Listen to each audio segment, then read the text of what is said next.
को एक साल पूरा हो रहा है रामनवमी और इस प्रोग्राम के वर्षगांठ पर हम आपके सामने प्रभु श्री रामचंद्र की जीवन गाथा प्रस्तुत करने जा रहे हैं। तो मैंने थोड़ी देर पहले जो सूचना दी है, please switch off your phone और बच्चों का ध्यान रखें। तो चलिए हमारे रामायण कथा की शुरुआत करते हैं। सबसे विनती है कि ये हमारे बच्चे हैं, आप सबके बच्चे हैं, तो बच्चों को प्रोत्साहन कीजिए। जब वो आते हैं तो तालियां बजा के उनको थोड़ा उनका उत्साह बढ़ाइए, ठीक है। मंगल भवन अमंगल हारी,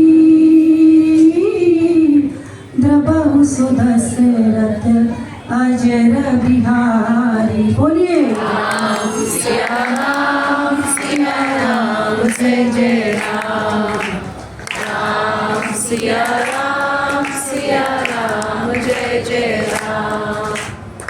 रघुकुल रीत सदा चली आई, प्राण जाए पर वचन न जाए। राम सिया राम जय जय राम, राम सिया राम जय जय राम। पिता के वचनों को निभाने के लिए प्रभु श्री राम जब लक्ष्मण और माता सीता के साथ 14 साल के वनवास के लिए निकले थे, तो उनका एक और उद्देश्य था, और वो था उनके भक्तों को मिलना और उनकी सेवा स्वीकार करना। इस कठिन पथ पर जब वो निकले थे तो रास्ते में उनको ऐसे भक्त मिले जो जन्मों से उनके दर्शन की आस लगाए बैठे थे। भगवान ने 14 साल जंगलों में वनवास स्वीकार किया, लेकिन अयोध्या में रह के उनके भाई भरत वनवासी बन के उन्होंने जीवन व्यतीत किया। तो और जब इन सबको पता चला कि राम आ रहे हैं, तो सबने यही कहा, राम आएंगे, हमारे राम आएंगे।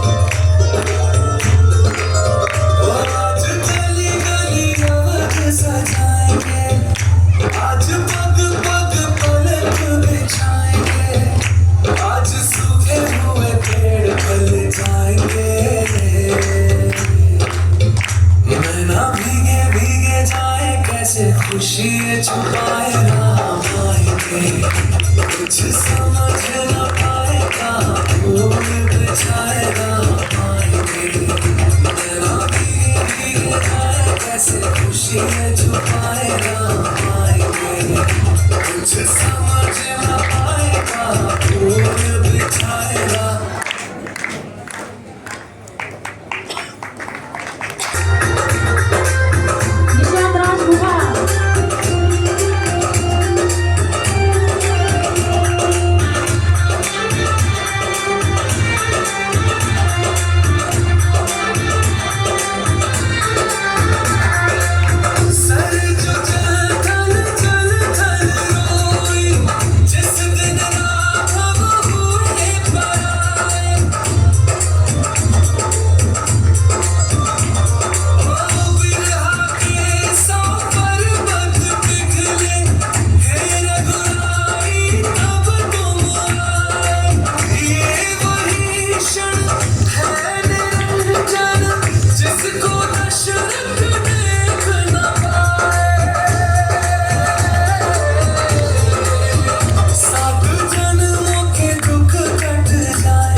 शगुन मनाए राम आएंगे, भीगे भीगे जाए कैसे खुशी छुपाए राम आएंगे, कभी ढोल बजाए कभी द्वार सजाए राम आएंगे, कुछ समझ न पाएगा दीप जलाए राम आएंगे, जाके आसमान से आगे मांग लाएंगे, कौशल्या के लल्ला जी तुम्हीं पे सब लगाएंगे, 14 साल जोड़ के आंसू अब बहाएंगे, अवध में राम आएंगे, हमारे राम आएंगे, नील गगन से सामने फूट सूर्य सामने, नारायण तजाए शेष नाग की से, राधा राधा करते थे गीत से दिन है, आज प्रभु ने दर्श दिया धन्य हो गए हैं,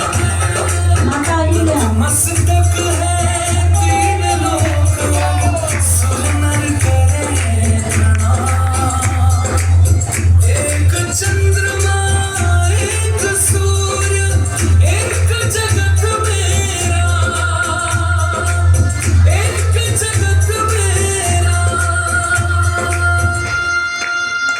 आज दसों ये दिशाएं जैसे शगुन मनाए राम आएंगे, धीरे धीरे जाए कैसे खुशियाँ छुपाए राम आएंगे, कभी ढोल बजाए कभी द्वार सजाए राम आएंगे, कुछ समझ न पाएगा दीप जलाए राम आएंगे।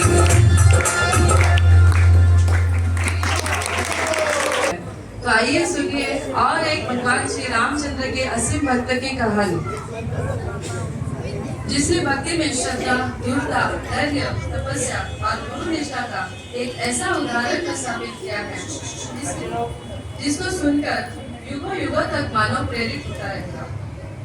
एक महान भक्त जिसने अपना पूरा जीवन भगवान श्री राम की प्रतीक्षा में बिताया। क्या आप बता सकते हैं उसका नाम?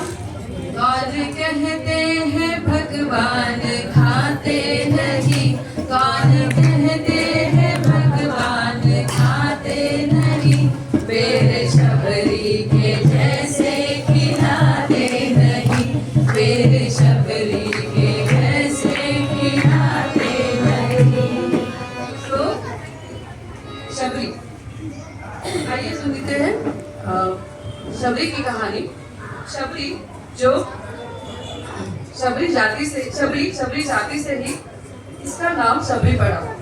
शबरी बचपन से ही उसमें भक्त के गुण थे। जब वो विवाह योग्य हुई तो बारातियों के स्वागत के लिए भोजन के लिए सैकड़ों जानवर और पंछी लाए गए। मनुष्य की केवल जीवा की तृप्ति के लिए ये सारे जानवर मारे जाने वाले थे। परंतु जब शबरी, जिसका बचपन से ही अंतःकरण दया और करुणा से भरा था, उसको भला ये कैसे स्वीकार था?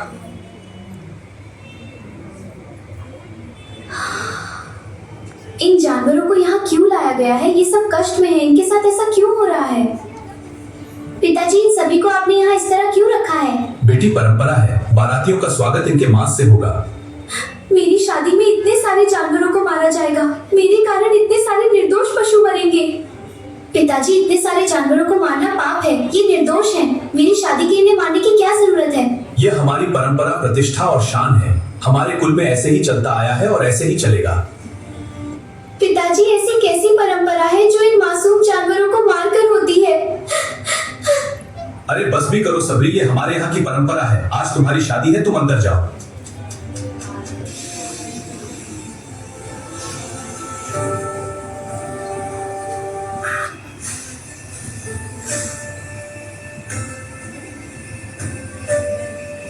मेरे वजह से इन मासूम जानवरों की हत्या होगी, मैं ऐसा नहीं देख सकती हूँ। अगर मेरी शादी की वजह से इन्हें मारा जा रहा है तो मैं इन्हें आजाद कर दूंगी और कभी शादी नहीं करूंगी। ऐसा कहकर शबरी ने सारे जानवरों को मुक्त किया। उन सारे पशु पक्षियों ने भी उसे बहुत सारा आशीर्वाद दिया कि तुम्हें तुम्हारे भगवान मिल जाएंगे। उसके बाद सुबह होने से पहले सारे घर वाले जागने से पहले शबरी घर छोड़कर भाग गई। उसे अपने जीवन का उद्देश्य तो ढूंढना था। बहुत दिन भटक सिया राम जय जय राम, राम सिया राम जय जय राम राम राम राम राम राम। शबरी मदन ऋषि के आश्रम में बिना किसी को बताए चुपके से सेवा करने लगी। जब ये बात मदन ऋषि को पता चली तो उसने उसकी सेवा भाव को देखकर वो प्रसन्न हुए। मदन ऋषि ने उसे आश्रम में रहने की अनुमति दी, उसके लिए एक अलग कुटिया बनाई और शबरी को उन्होंने अपना शिष्य के रूप में स्वीकार किया। मदन ऋषि ने शबरी को सारा ज्ञान प्रदान किया और शबरी ने भी उसे बहुत विनम्रता पूर्वक गुरु की निष्ठा पूर्वक सेवा करते हुए ज्ञान को ग्रहण किया। अनेक वर्षों के बाद अंततः मदन ऋषि की भक्ति और तपस्या से प्रसन्न होकर भगवान का विमान स्वयं उन्हें लेने आया। अपने गुरु को विमान में बैठते देख शबरी गुरु वियोग में रोने लगा। हे प्रभु, आप धन्य हैं। आपने मुझ पर इतनी कृपा की, मैं धन्य हो गया। गुरुदेव आप चले गए तो मैं किसके बिना जीऊंगी?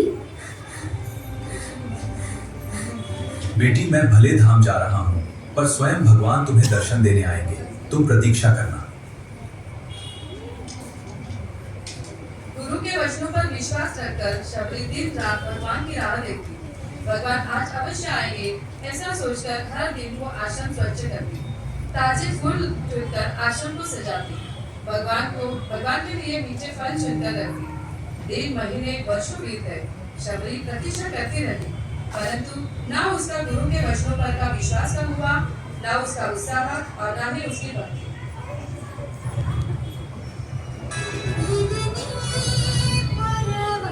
तपस्विनी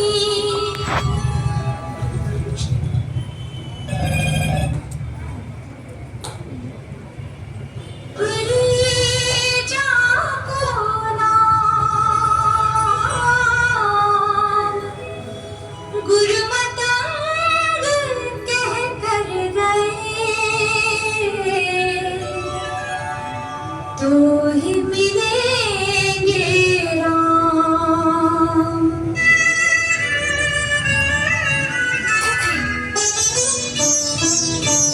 कब दर्शन देंगे राम परम हितकारी, कब दर्शन देंगे राम दीन हितकारी। रास्ता देखत शबरी की उम्र गई सारी, रास्ता देखत शबरी की उम्र गई सारी।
मेरे राम,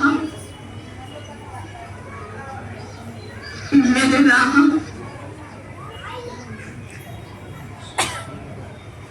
मेरे राम। नहीं महात्मा, कृपा करके फूलों पर ना रोइए, ये मैंने अपने राम के लिए बिछाई। अरे पगली, तू नित्य प्रति इस प्रकार मार्ग में फूल बिछाती है जैसे श्री राम आज और अभी आने वाले हैं। ऐसा करते तुझे कितने वर्ष बीत गए? तेरे राम आए भी? अब तक नहीं आए, परंतु आएंगे, अवश्य आएंगे। मेरे गुरुदेव मतंग मुनि का वचन मिथ्या नहीं हो सकता, इसीलिए मैं प्रतिदिन प्रतिपल उनके स्वागत के लिए तैयार रहती हूँ। अचानक किसी समय आ गए तो वो क्या कहेंगे? इस भीड़ उनको स्वागत करना भी नहीं आता। अतः आप तैयार करके मेरे इन फूलों से किंचित हटकर चले तो आपकी मुझ पर बड़ी कृपा होगी। इसे मत सता। चलो आओ हम किसी और मार्ग से चलते हैं। आओ।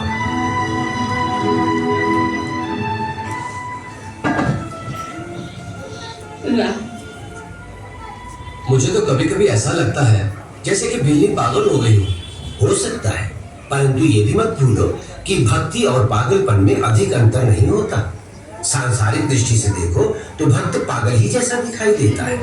शबरी महातपस्विनी है और उसे सिद्धि प्राप्त है, परंतु उसमें सिद्धि का अहंकार लेश मात्र नहीं है। यही एक सच्चे भक्त की निशानी है। जी गुरुदेव।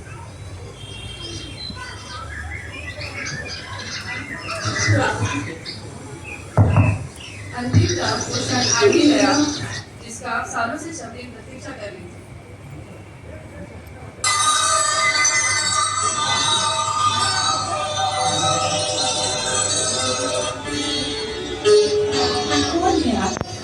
हम माता शबरी के पास जाना चाहते हैं। आप कृपया हमें इनकी कुटिया तक पहुंचा देंगी। माता शबरी के पास? लेकिन आप हैं कौन? मैं राम और ये मेरा छोटा भाई लक्ष्मण।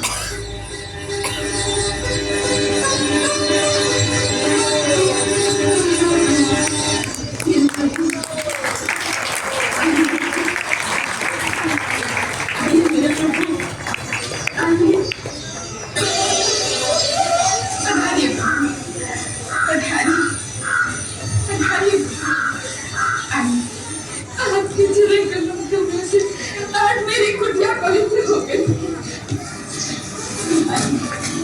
राखी मेरे प्रभु,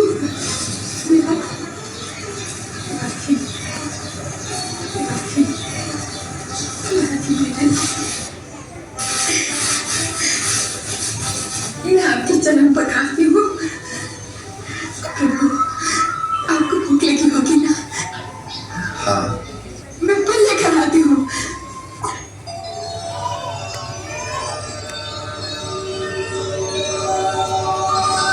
प्रभु, बहुत मीठे हैं। मैंने चमचम के रखे हैं।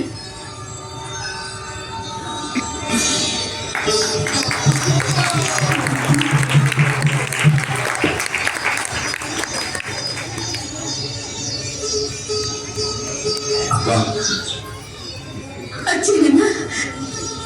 मीठे हैं। इनकी प्रशंसा के लिए शब्द नहीं है मेरे पास। इतने वर्षों बाद ऐसा लगा जैसे माता कौशल्या अपने हाथ से खिला रही हो। लक्ष्मण, ऐसे मीठे फल तो भगवान को वैकुंठ लोक में भी नहीं मिल सकते। ये सब मेरे परम गुरु महामुनि मतंग की शक्ति का प्रभाव है। ऐसा कहकर शबरी ने अपने गुरु के प्रति कृतज्ञता व्यक्त की। भगवान श्री राम के दर्शन होने के बाद भी अपने गुरु को वो नहीं भूली थी। वो जानती थी कि गुरु की कृपा से ही श्री राम उनके कुटीर में आए थे। उसके पश्चात भगवान ने शबरी को वरदान मांगने को कहा, परंतु शबरी ने कहा, अपने गुरु के पास जाकर अनंत काल के लिए उनकी सेवा करने का भाग्य मुझे मिले, यही उसकी इच्छा है। भगवान बहुत प्रसन्न हुए। शबरी तो अपने गुरु के पास गई, लेकिन हमें सीख देके गई कि सच्ची मुक्ति वही है जो जीवन को आध्यात्मिक गुरु के मार्गदर्शन में भगवान की शाश्वत सेवा में नियुक्त करे। अगर हम भी माता शबरी के चरित्र से कुछ सीख पाए तो हमारा भी जीवन धन्य हो जाएगा। शबरी माता की में होकर भी राम नाम नहीं छोड़ा। कहते हैं अहिल्या द्रौपदी सीता तारा मंदोदरी तथा पंचकन्याम स्मृत नित्यम महापातक नाशनम। अशोक वाटिका में माता सीता ने प्रभु श्री रामचंद्र की प्रतीक्षा में कैसे दिन बिताए होंगे, इसकी हम कल्पना भी नहीं कर सकते हैं।